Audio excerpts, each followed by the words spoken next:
Tumatakbo si Stephanie at doon napadpad sa gubat. Wala siyang pakialam sa pinaparoonan dahil ang tanging nasa isipan niya ay kung paano matatakasan si Don Jacinto at ang mga tauhan nito. Suot pa ni Stephanie ang kanyang gown. Ikakasal na siya sa matandang mayaman. Arranged marriage. Kagustuhan ng mga magulang ni Stephanie. Ang mga magulang niya ay masiba sa pera. Nais lang nila ay ang pera ni Don Jacinto. Wala silang pakialam sa damdamin ng kanilang anak. Hindi naman sang-ayon si Stephanie, ngunit malupit ang mga magulang niya. Pinipilit sa kanya ang bagay na ayaw niya. Ang totoo ay may nobyo si Stephanie, si Gino, na isa lamang mahirap. Handang ipaglaban ni Gino si Stephanie laban sa mayamang si Jacinto.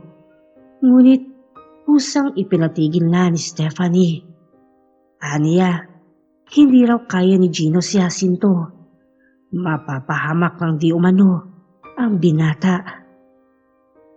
Pumayag si Stephanie sa kasal, ngunit heto't nakatakas habang inihahatid ng bridal car.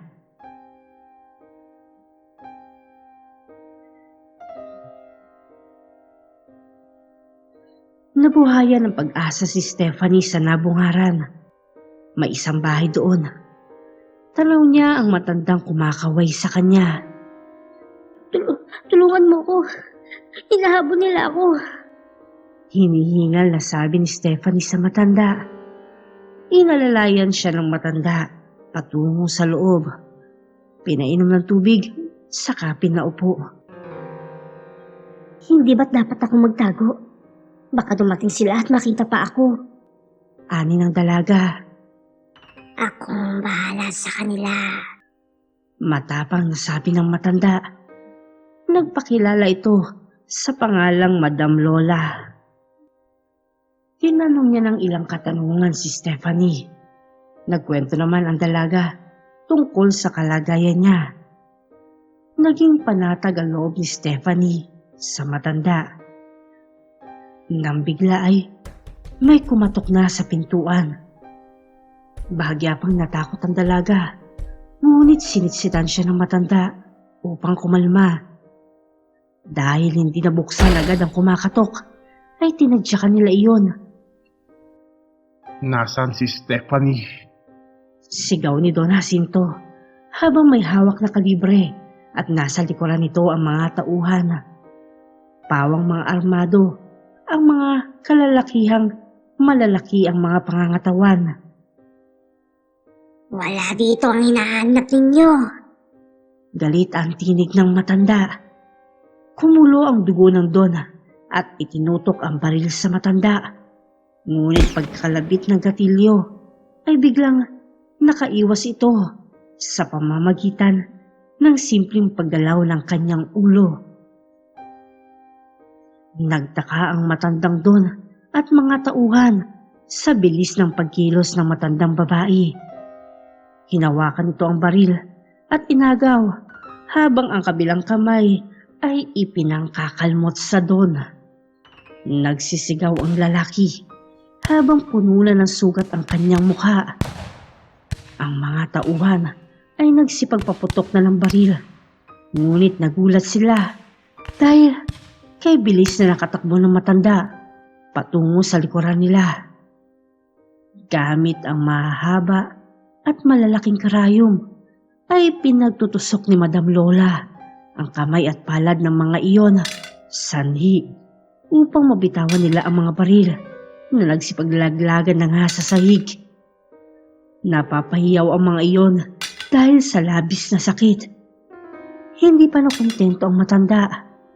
Maging sa mga paa at talampakan ay kanya silang tinurukan. Inipon ng matanda ang kanilang mga baril sa isang sulok. Si Stephanie naman ay labis ang pagtataka. Sadyang kakaibang matanda sa tinataglay nito. Nakikinood lang siya habang paisa-isang hinila ng matanda patungo sa likuran ng bahay ang mga lalaki. Nang ang donyo na ang natitira, ay sinundan na ni Stephanie si Madam Lola. Doon ay nangilabot ang dalaga sa mga nasaksihan. Kay raming halaman sa likuran ng bahay, halamang tao. Hindi makapaniwala ito sa kanyang mga nakikita. Pinanunood ni Stephanie ang ginagawa ng matanda na pagkapos sa mga kalalakihan. Hindi magawang umalis ng dalaga dahil pakiwari niya ay mabuting nilalang ang matanda. Baka puro mga masasamang tao ang mga ito at pinaparusahan lang ni Lola. Anang isipan ni Stephanie. Patid na rin niya sa sarili na maaaring hindi tao ang matanda. Nang matapos ay tinaniman na ng matanda ng mga halamang buto ang ilalim ng kinaroroonan ng mga lalaki. Ang mga dugo mula sa kanila ay nagsisitulo sa lupa. Makaraan ang ilang saglit ay nagsitubuan na ang mga halaman kay bilis ng paglaki. Pinalot ng halaman ang mga katawan ng mga lalaki maliban lang sa mukha. Subalit ang mga mukha nila ay tila unti-unting nahahaluan na ng halaman. Lumapit ang matanda kay Stephanie. Malaya ka na sa kanila. Wika nito. Hindi naman nakapagsalita ang dalaga. Binapalot pa rin siya ng takot at pagtataka. Paano nangyari ang mga ito? Paano naging halaman ng mga tao?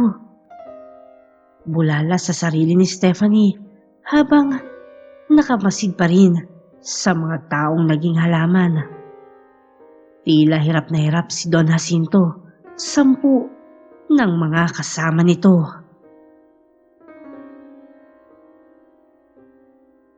Biglang napaaray si Stephanie. Pagtingin niya sa kanyang palad ay may sugat na iyon. Pumapatak na ang dugo sa magkabila. Napatingin siya agad sa likuran niya. Si Madam Lola ay nakatayo na roon. Anong gagawin mo? Bulalas ni Stephanie. Biglang lumuhod ang matanda, saka tinusok ang magkabilang paa ng dalaga. Natumba si Stephanie. Kinuha ng matandang babae ang pagkakataon na yon upang matanggal ang sandalyas at sinugatan pa ng ilang ulit ang paa ni Stephanie. Maawa ka. Ni Stephanie sa matanda habang tila inihahanda na rin siya. Kanya itong iginapos sa kawayan at inihanda ang mga buto ng halaman. Pakiusap. Huwag ako. Bakit mo ba ito ginagawa? Sambit ni Stephanie. Wala. Gusto ko lang. Kay sarap kasing pagmasdan ng mga halaman ko. Kakaiba. Nakakaengganyo. Walang binatbat ang mga halaman ng ibang diwata. Tumawa ng malakas ang matanda. Sa isip ni Stephanie ay isa palang diwata ang matanda. Ngunit katawang tao ito. Pero hindi ba't ang mga diwata ay mabubuti? Bakit masama ito?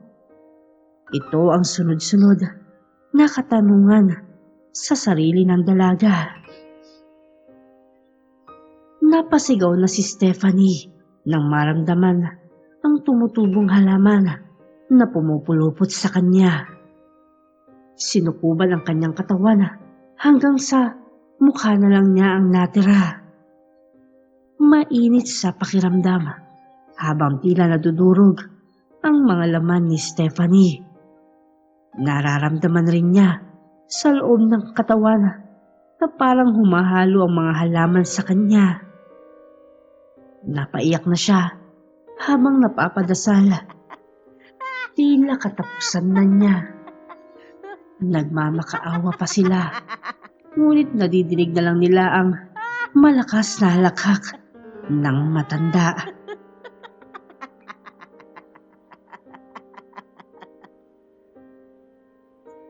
Dalawang araw lang hindi nakakabalik mula sa gubat sila Stephanie at ang pangkat ni Don Jacinto.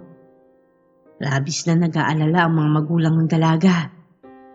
Nais na nilang tumungo roon, pero natatakot naman sila sa Don.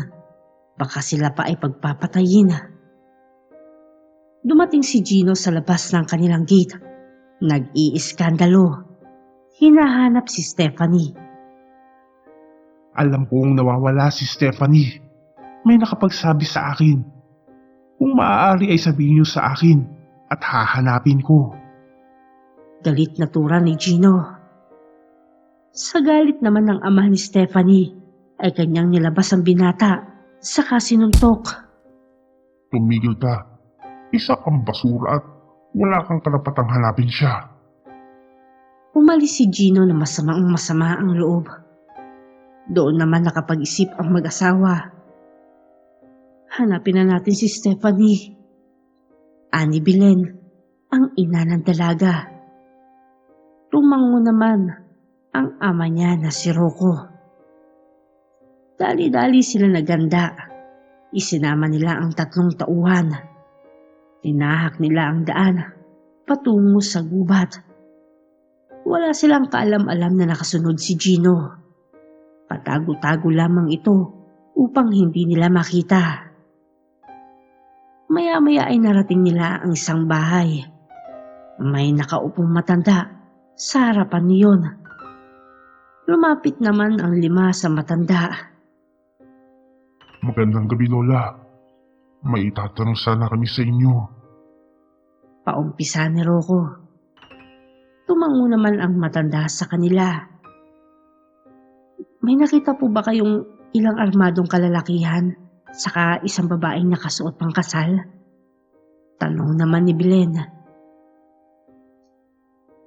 Samantala, nakadapa si Gino habang nakatanaw sa kanila.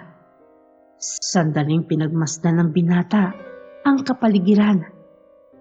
May napansin siyang mahabang halaman na may malalaking dahon.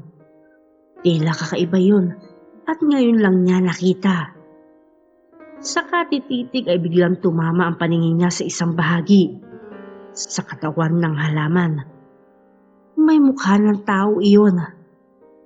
Nanlaki ang mga mata ni Gino dahil iyon ay parang si Don Jacinto. Nagkasugat-sugat lamang ang mukha. Tila humihinga pa. Isa-isa niyang tinapunan ng tingin ang iba. May ilan pang kalalakihang wari ay buhay pa. May ilan ring nasa hulihan na tila nangamatay na. Hanggang sa tumama ang paningin niya kay Stephanie. Ganoon na lamang ang sakit na nadama niya para sa minamahal na babae.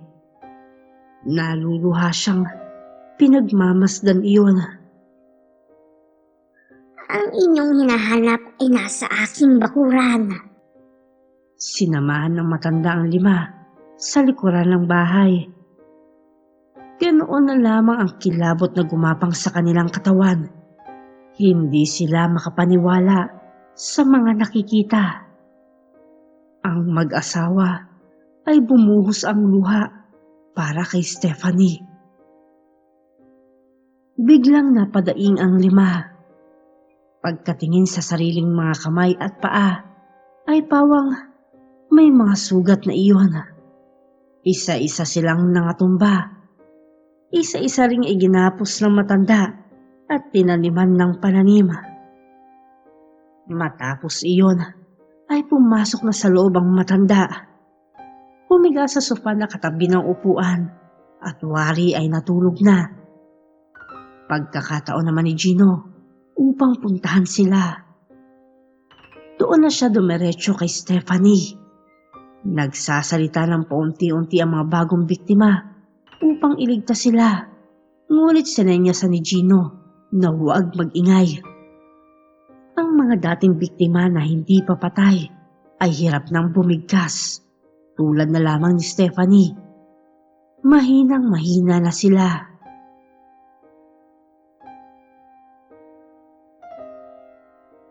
Dumapa pa sa ibang halaman si Gino para lamang mailapit ang tenga at maintindihan ang nais ipahiwatig ni Stephanie. Nagugutom ka? Bahagyang tumaas ang kilay ng dalaga. Bumaba si Gino at may saktong puno ng prutas siyang nakita. Umitas ito at bumalik sa kinaroroonan kanina. Kanyang ipinasubo kay Stephanie ang mga iyon. Saka palang nakapagsalita ng mahina ang dalaga. Marahil, isa siyang diwata. Isang masamang diwata. Susubukan kong alisin ka dito. Ani Gino. Papaklasin na sana niya ang ibang bahagi ng halaman. Ngunit naisip niyang baka masaktan si Stephanie. Hinawakan na lamang niya ang kinatatayo ang halaman. Pinisil at naramdaman niyang malambot naman. Sinubukan naman ni Gino na baklasin ang ilang bahagi ng kinaroroonan niya. Nagtagumpay siyang maialis ang isa sa tauhan ni Jacinto. Ngunit biglang tumirik ang mga mata nito at huminto sa paghinga. Napasa po sa ulo si Gino. Mukhang hindi niya maiaalis si Stephanie roon sapagkat pakaikamatay nito. Maghanap ka ng tulong. Sambit ni Stephanie. Biglang nagmulat ng mga mata ang matanda. Ngunit pumikit na rin ulit. Si Gino ay mabilis na tinahak ang daan palabas ng gubat. Hingal na hingal siya. Tulad ng sabi ni Stephanie, ay kailangan niyang makahanap ng tulong. Isa lang ang naiisip niya. Mayroong lumang kwento tungkol sa isang bundok na pinamumugaran di umano ng mga diwata.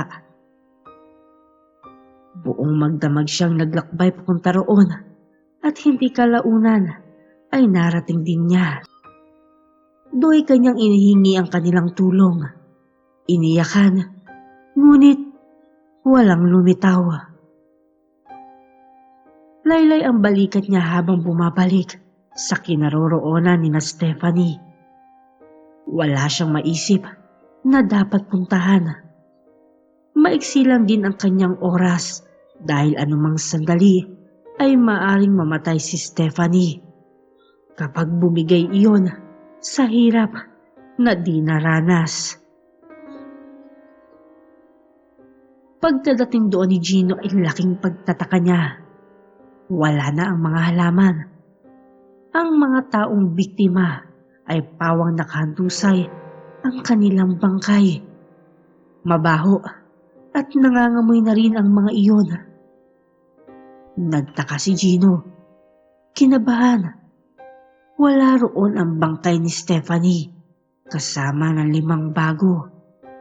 Sumigaw siya ng sumigaw at hinanap sa kapaligiran. Maya-maya pa'y natatanaw na niya ang mga iyon na nakahiga sa damuhan. Ang 5 ay pinilit na gumapang patungo roon at palayo sa mga bangkay dahil sa mabahong amoy. Dali-daling tinungo ni Gino ang mga ito. May biglang dumating na magagandang babae. Lumilipad sila at galit na galit sa ginawa ng masamang diwata. Kanilang pinagkaisahan saka ikinulong. Paliwanag ng ama ni Stephanie mula sa mahinang tinig. Marahil mga diwata. Dugtong naman ng dalaga. Natuwa si Gino. Dininig ng mga iyon ang kanyang kahilingan. Pakainit mo kami. Mahinang mahina na kami. Anang ina ni Stephanie. Tumango si Gino at dali-daling nagpalingalinga sa paligid. Wala siyang natagpo ang bunga ng prutas. Pinasok na lang niya ang bahay ng masamang diwata. Do'y kanyang natagpuan ang maraming prutas. Binuhat niya ang mga iyon, saka dinala sa kanila. Makaraan silang makakain ay nagkaroon na ulit sila ng lakas. Nakauwi na rin sila at isinumbong sa mga otoridad ang sinapit. Natanggap na rin ng mag-asawa si Gino para sa kanilang anak na si Stephanie.